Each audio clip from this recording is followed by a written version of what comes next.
Bom dia a todos, queridos e queridas companheiros e companheiras de jornada rumo à luz, rumo à ascensão espiritual e planetária. Tudo bem com vocês, meus queridos, minhas queridas?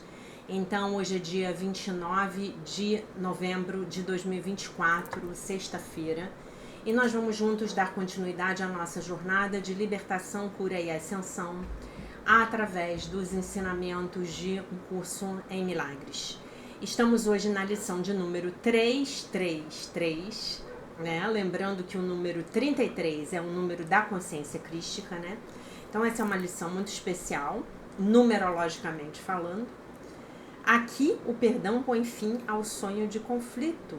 Aqui o perdão põe fim ao sonho de conflito. Vamos ao nosso texto base, o texto de número 12, o que é o ego. O ego é idolatria, o sinal de um ser separado e limitado, nascido em um corpo, destinado a sofrer e a terminar a sua vida na morte. É a vontade que vê a vontade de Deus como inimiga e toma uma forma na qual ela é negada. O ego é a prova de que a força é fraca e o amor amedrontador, de que a vida é realmente morte e de que só aquilo que se opõe a Deus é verdadeiro. O ego é insano. Ele se estabelece no medo, além de todos os lugares, à parte de tudo, separado do infinito. Em sua insanidade, pensa que veio a ser vitorioso sobre o próprio Deus. E, em sua terrível autonomia, vê que a vontade de Deus foi destruída. Ele sonha com o castigo e treme com as figuras dos seus sonhos. Seus inimigos que buscam assassiná-lo antes que ele consiga garantir a sua segurança, atacando-os. O Filho de Deus não tem ego. O que pode ele saber da loucura e da morte de Deus se habita nele? O que pode conhecer do pesar e do sofrimento se vive na alegria eterna? O que pode saber do medo e do castigo, do pecado e da culpa, do ódio e do ataque? Se tudo o que o cerca é a paz que dura para sempre, sem conflitos e imperturbada, no mais profundo silêncio e tranquilidade.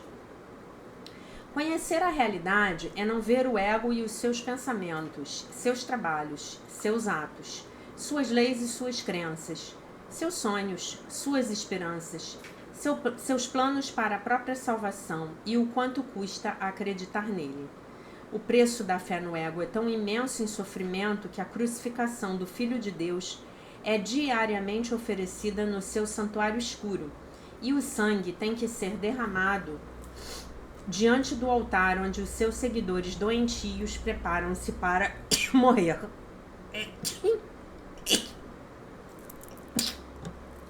Perdão, pessoal.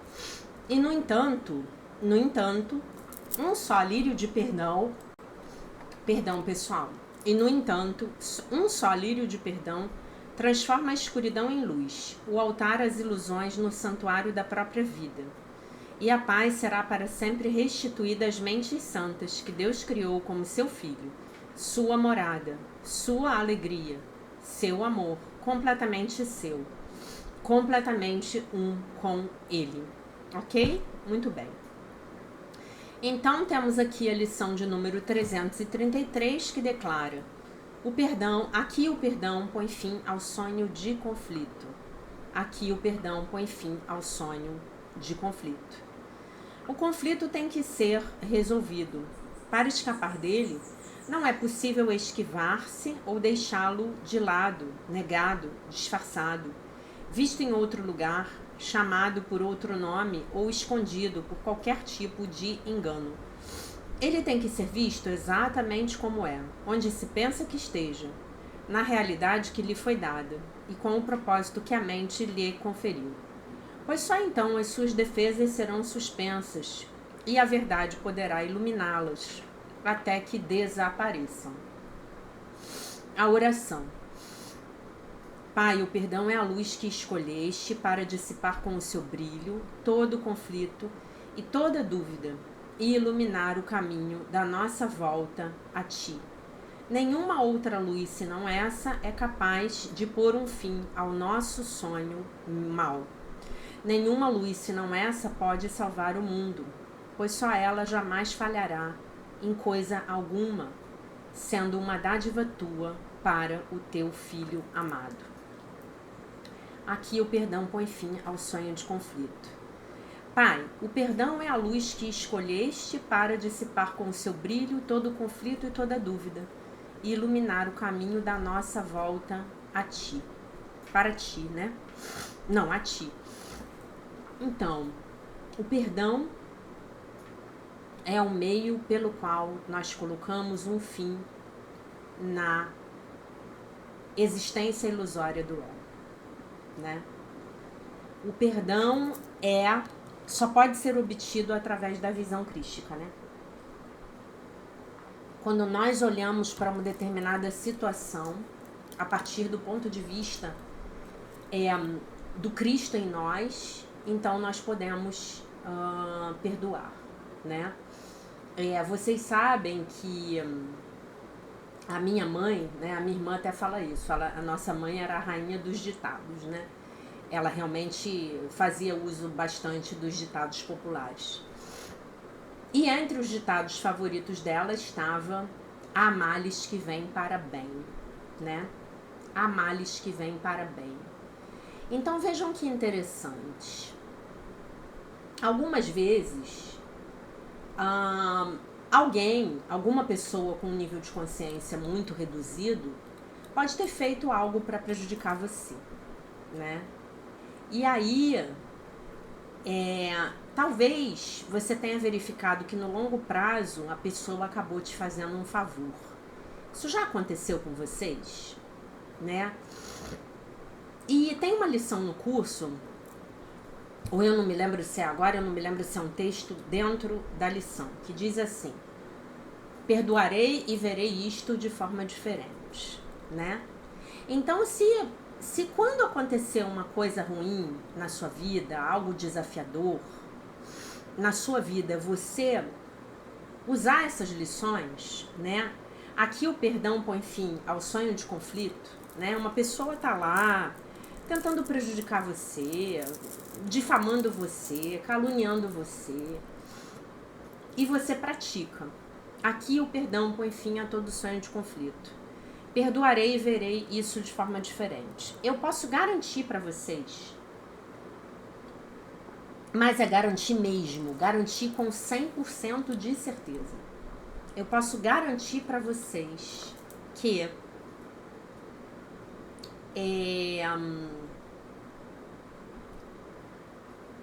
essa situação vai passar por uma reviravolta e vai virar a seu favor.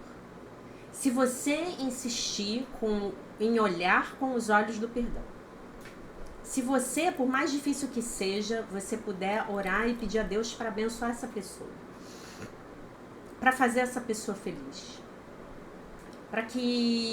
para ajudar essa pessoa, eu posso garantir para vocês que o mal que essa pessoa está fazendo para vocês vai se tornar um bem, né? O perdão é uma forma de ver, né? Na Seichonoye tem uma frase, uma máxima que diz assim: só existe Deus e o que vem de Deus. Só existe Deus e o que vem de Deus. Então, se alguma coisa está acontecendo na minha vida, é porque essa coisa é para o meu bem, né? Então, se for uma coisa desafiadora, aprenderei.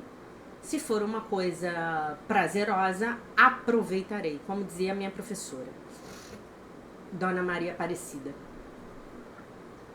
né? Então, se tá bom, aproveita, se tá ruim, aprende. Era assim que ela falava, né?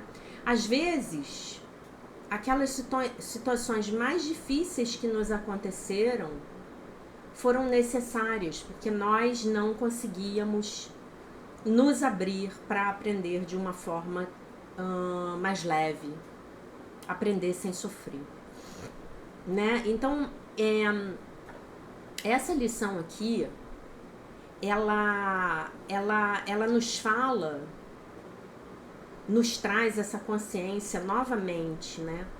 essa consciência de uma forma de perceber a realidade através do perdão, né?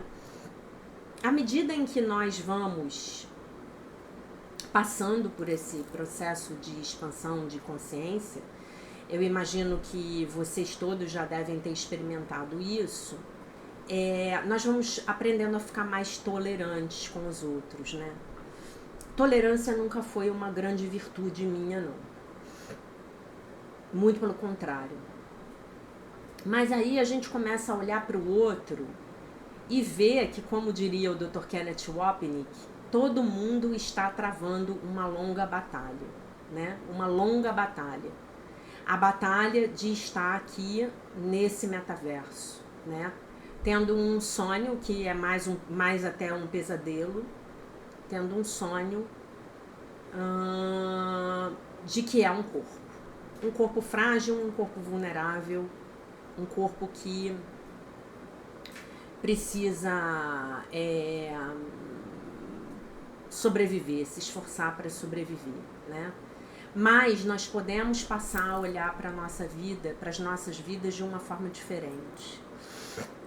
E aí nós começamos a perceber que realmente todo mundo está travando essa batalha, né? E aí os conflitos, eles vão passar muito mais rápido. Ou talvez conflitos que estivessem no seu caminho vão ser desviados de você, porque você está disposto a praticar essa lição, né?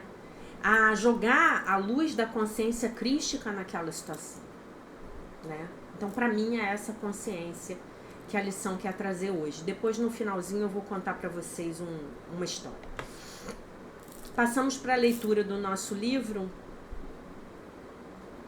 volume 2 aí, do acompanhante do livro de exercícios de Um Curso em Milagres para estudantes de Um Curso em Milagres, lição de número 333. Aqui o perdão põe fim ao sonho de conflito, ao pesadelo, né, de conflito, para ser praticada no dia 29 de novembro. Comentário. Essa é uma lição magnificente.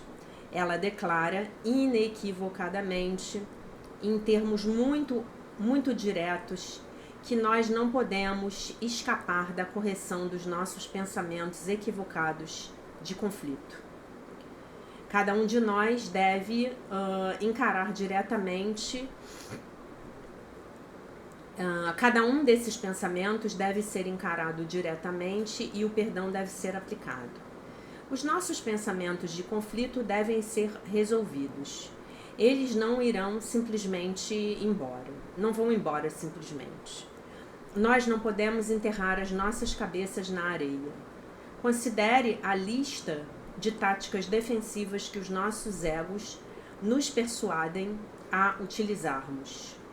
O conflito olha que interessante, ele vai fazer aqui uma lista de maneiras através das quais nós tentamos escapar, né, através de mecanismos de defesa. Ele vai falar dos mecanismos de defesa do ego. Então, o conflito é evadido, né? Nós tentamos escapar. Então, colocamos a questão ali do lado e fingimos que nada está acontecendo, né? Quando sentimos uma perda de paz, vamos ver TV ou vamos fazer compras. Quando nós nos tornamos conscientes do muro entre nós e o nosso irmão, um irmão nosso ou uma irmã, nós nos afastamos ou nos ocupamos, né, com outras coisas. Nós evitamos encarar o conflito nas nossas mentes.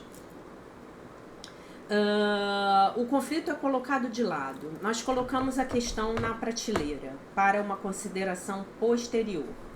E esse mais tarde, né? Eu vou pensar nisso mais tarde. E esse momento ele nunca chega, né? Um conflito é negado. Nós fingimos que ele não está lá. Eu, zangado, não, eu estou muito bem, não há nenhum problema. Ah, muito bom. Ele é mascarado. Nós culpamos a nossa zanga ou o nosso mau humor Colocamos a culpa nos hormônios, numa dor de cabeça ou num mau dia no escritório. Nós pintamos a nossa raiva interior com uma pintura cor-de-rosa, como Marianne Williamson tão coloridamente fala, né? Nós sorrimos e nós engolimos, né, essa raiva ou essa dor, né? Não é bem engolir que ele está querendo dizer aqui. A gente fica com isso preso aqui na garganta. Melhor, fica com isso engasgado, né? O que quer que nós estejamos sentindo não pode ser um pensamento de assassinato. Nós vemos o conflito em algum outro lugar. Esse problema não é meu, é tudo culpa dela. Eu não estaria me sentindo esses sentimentos horríveis se ele não fosse tão egoísta. O conflito, então, ele pode ser chamado por outro nome. Nós negamos que nós estamos sentindo, que o que estamos sentindo é ódio ou é um pensamento de ataque, é um ataque. Talvez nós chamemos o conflito de uma indignação virtuosa, ou de colocar os nossos limites, ou em falar em nome, ou dizemos que é falar em nome da verdade. Se o conflito em nossas mentes, se é para o conflito em nossas mentes ser resolvido, então ele não pode ser escondido por nenhum tipo de engano. E o somatório, e esse seria então o somatório de todas essas táticas. Nós estamos tentando esconder o fato de que os nossos pensamentos de ódio, raiva ou assassinato tenham realmente entrado nas nossas mentes. Esse hábito entranhado de esconder os nossos egos, empurrando-os para dentro do armário,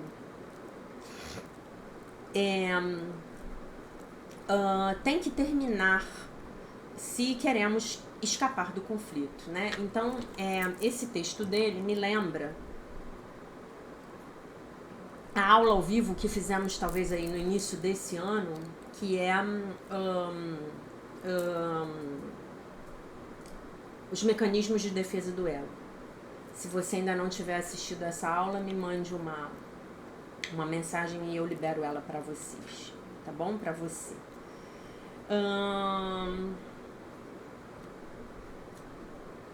Isso não quer dizer que, em vez de escondermos os nossos egos, nós deveríamos ser indulgentes com ele, né? Nós deveríamos admirá-lo. O propósito não é expressar o ego, mas dissipá-lo, expeli-lo. Vou usar dissipá-lo, acho que fica melhor aqui, tá? Mas nós não podemos fazer isso se nós continuarmos a esconder esse ego. E algumas vezes o processo de rasgar, né? Rasgar, acho que é isso que ele está querendo dizer aqui.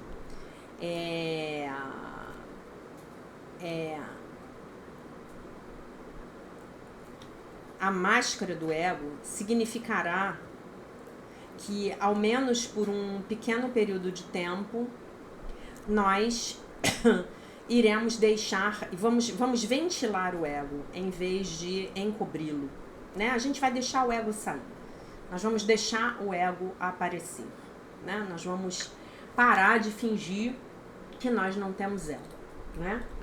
Esse é um primeiro passo, tá bom? Muito bem.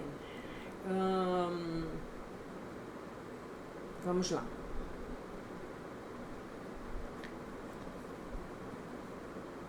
Algumas vezes a raiva deve ser expressa antes que podemos tomar consciência de quão bem assentada ela está realmente em nós mesmos. Ainda que essa seja apenas uma fase transitória, há uma cura. aqui está a cura que nós estamos buscando. Eu concordo plenamente. Plenamente. Por contraste,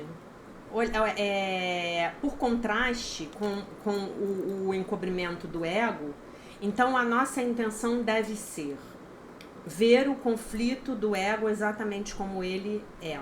Em outras palavras, reconhecer o ódio, o ataque, o autoisolamento, a grandiosidade, a raiva e o desejo de matar exatamente pelo que são. Parar de brincar de inocente. Esse é um dos passos mais importantes com o qual você se depara se você for para um grupo de ajuda mútua, se você for para o AA, para os alcoólicos anônimos, né? Então você é confrontado ali na tua cara com os teus defeitos de caráter, né? Com os teus defeitos de caráter. Você não é uma vítima do mundo que você vê. Não, você está criando tudo, né? Você está criando, né? São seus defeitos de caráter que levam você a se alcoolizar e a ter todas as atitudes que você normalmente reprime quando não está alcoolizado ou alcoolizada e que você depois coloca então a culpa na bebida, né? Como se houvesse aí um ser, né, que domina você, aquela coisa meio Mr. Jekyll e Dr. Jekyll e Mr. Hyde, né? Como se você tivesse uma personalidade dupla, né? Então é exatamente isso que você faz. Vamos parar de brincar de inocentes aqui? Vamos ver que todo mundo, todos nós, estamos desempenhando o nosso papel nesses jogos do ego. Concordam comigo? É preciso ter coragem para se fazer isso, tá bom? Muito bem. Então, olhar, né, para onde pensávamos que esse ego ele estava, né? E isso significa entrar em contato com a situação do jeito que o seu ego a está vendo. Admitir, por exemplo, que você realmente acredita que o seu marido ou esposa é sádico e que você verdadeiramente vê a si mesmo como indigno de ser amado. Na realidade,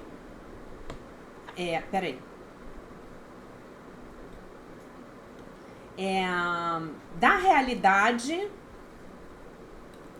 aquilo que eu não entendi muito bem aqui.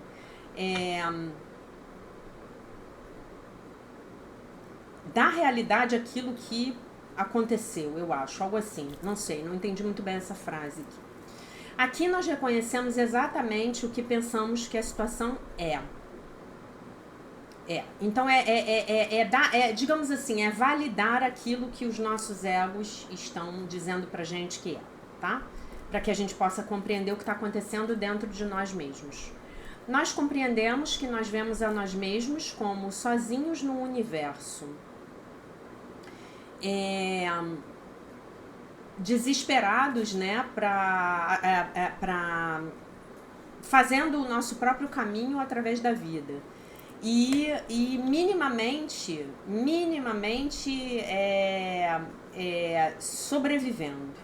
Nós admitimos que o conflito, aqui nós admitimos que o conflito parece ser realmente real para nós. Se nós não estamos em perfeita paz e em constante alegria, então há uma razão, e a razão é sempre algum aspecto do ego ao qual nós estamos nos apegando, mas simultaneamente estamos negando. Nós temos que ver a realidade que nós demos ao ego, com o propósito, olhar para o ego com o propósito que a mente deu a ele, né? A partir do propósito que a mente deu a ele. Essa forma de desencobrir o ego, né? Ele está aqui listando as formas de desencobrirmos o nosso ego. de encararmos o nosso ego, né? Ali, olhar cara a cara. Eu e você, meu ego, o que você está fazendo? Fazer isso aqui exige de nós um verdadeiro discernimento. Os conflitos que nós experimentamos existem por um propósito que foi dado a eles pelas nossas mentes. O propósito é sempre apoiar os nossos próprios egos. É sempre nos dar ao ego alguma forma de autonomia, alguma ilusão de independência, de existência separada. Qualquer que seja o conflito, nós demos ao conflito a realidade que ele tem. E fazemos isso por alguma razão oculta e insana do ego. Aqui é onde nós desencobrimos o nosso medo de amar, o nosso medo da união, o nosso vício na separação, a nossa adicção à separação. Aqui é onde nós descobrimos a nossa crença oculta na culpa e no desejo de punir a nós mesmos. Apenas quando nós estivermos dispostos a ir a passarmos, né, por esse tipo de autoexame impiedoso, digamos assim, assumindo total responsabilidade pelos nossos próprios pensamentos, as defesas, então, do ego poderão ser removidas. E a verdade estará livre para brilhar sobre o ego. A verdade é o perdão. E é esse perdão que brilha sobre todo o conflito e toda a dúvida. Quando nós tivermos desencoberto o nosso próprio ego dessa forma, perdoando os outros da forma mais natural, como isso sendo a forma mais natural, a coisa mais natural no mundo, porque admitimos que o nosso ego é autogerado e a outra pessoa não teve nada a ver com a nossa história. Eu tenho agido por razões insanas, as quais eu não mais aceito, não mais eu quero.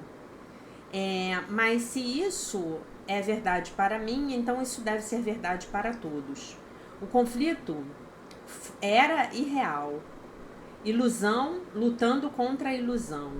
Medo reagindo contra medo. E com essa tomada de consciência, a minha própria culpa derrete. E o caminho de retorno para Deus é então aberto, né? E aí ele vai comentar o texto, o que é o ego, a frase, o ego é insano, né? O ego é insanidade.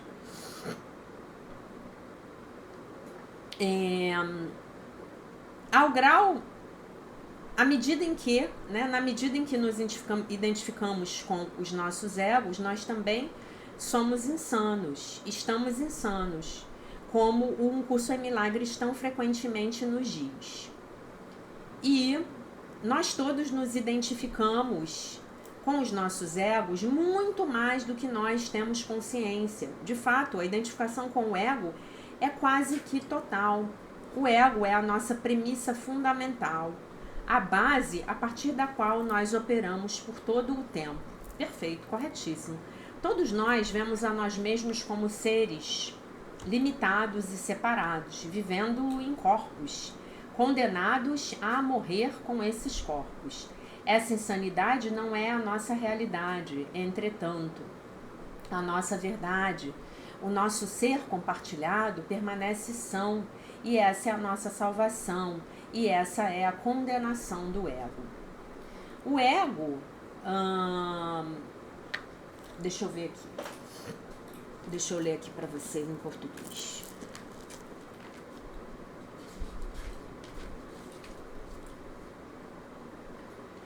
O ego se estabelece no medo, além de todos os lugares, à parte de tudo, separado no infinito.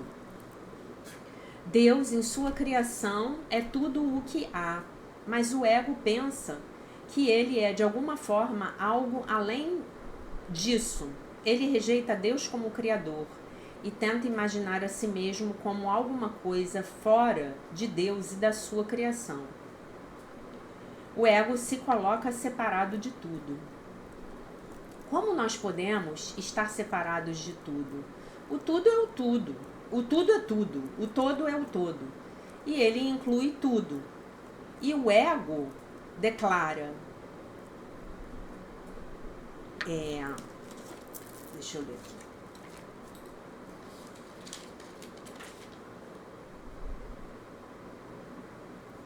O ego se declara a parte de tudo, separado do infinito. É a mesma ideia. Todas essas instâncias são, obviamente, totalmente imaginárias. Não é possível estar separado do infinito. Mas o ego, desafiador, de forma desafiadora e insanamente, acredita que essa é a sua condição. Essa é a exata definição do ego. Nessa luz, acreditar que alguém está condenado, né, a danação eterna, por exemplo, é o ápice do egocentrismo. E aí ele continua comentando aqui o 2.3 do texto, que é o ego. O que pode conhecer do pesar e do sofrimento? Opa, perdão, estou lendo errado. Em sua insanidade, o ego pensa que veio a ser vitorioso sobre o próprio Deus. E em sua terrível autonomia, vê que a vontade de Deus foi destruída. Olha como o ego é poderoso.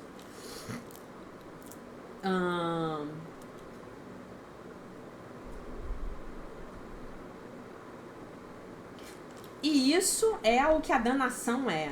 É uma declaração de que eu fui bem sucedido em frustrar a vontade de Deus. A culpa é uma negação egóica do poder do amor de Deus. O pensamento, eu nunca vou aprender este curso em milagres, eu nunca vou me iluminar, é uma declaração de que a sua vontade é mais poderosa do que a vontade de Deus. Se a vontade de Deus para você é a sua felicidade, então a tristeza é uma proclamação da sua vitória sobre Deus. A sua vontade é maior do que a vontade de Deus, hein? Ah, que danado você, né? Que danada eu. O curso está nos dizendo que é insano pensar que tais coisas sejam possíveis. Ele não nos condena, Jesus não nos condena por pensarmos dessa forma. Em vez disso, ele nos diz para pararmos de dar ouvidos a esses pensamentos. O ego é uma impossibilidade. Todo o propósito desse curso está em ensinar você que você não pode acreditar no ego e que você jamais poderá acreditar no ego. O ego não pode ser acreditado, digamos assim. Deus é infinito, Deus está em todos os lugares, Deus é tudo. Se o ego é um pensamento que se coloca além de Deus, separado e distante, então o ego é inacreditável. Então tal coisa não pode ser verdadeira, tá? E eu vou ler o textinho aí em português, porque eu acho que ela deve ter posto de outra forma que fique melhor. É o 871. Todo o propósito deste curso é ensinar-te que o ego é e será para sempre inacreditável, tá? Eu abri na página, acreditem se quiserem, eu abri na página do texto, tá? E aí o que a gente faz? A gente lê novamente a lição para a gente poder finalizar. Eu queria falar mais coisas hoje, mas eu tô atrasada. Lição 333. Aqui o perdão põe fim ao sonho de conflito. O conflito tem que ser resolvido.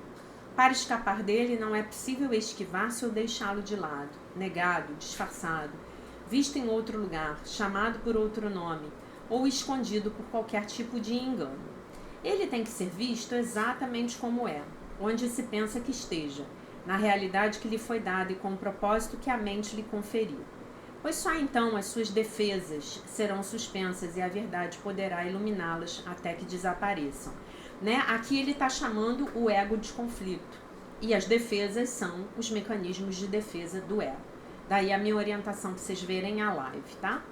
Pai, o perdão é a luz que escolheste para dissipar com o seu brilho todo o conflito e toda dúvida, e iluminar o caminho da nossa volta a ti. Nenhuma outra luz senão essa é capaz de pôr um fim ao nosso sonho mau. Nenhuma luz, senão essa, pode salvar o mundo, pois só ela jamais falhará em coisa alguma, sendo uma dádiva tua para o teu filho amado. Aqui o perdão põe fim ao sonho de conflito. Conflito, os seus pensamentos do ego, de conflito, de ataque, de assassinato, de medo. Aqui o perdão põe fim ao sonho de conflito. E como ele tão brilhantemente diz, nós só poderemos nos livrar, digamos assim, transcender o ego, né? Melhor dizendo, quando nós formos capazes de encarar os nossos egos com coragem e com discernimento, obviamente, pedindo ajuda do nosso Mestre Jesus Cristo e segurando nas mãos dele. Tá bom, meus amores, minhas amoras? Eu queria falar mais coisas, mas eu realmente tô muito atrasada, tá bom? Então vou ficar por aqui hoje. Eu deixo vocês com a paz de nosso Senhor Jesus Cristo, com um beijo imenso. E se Deus quiser, nós nos vemos novamente amanhã.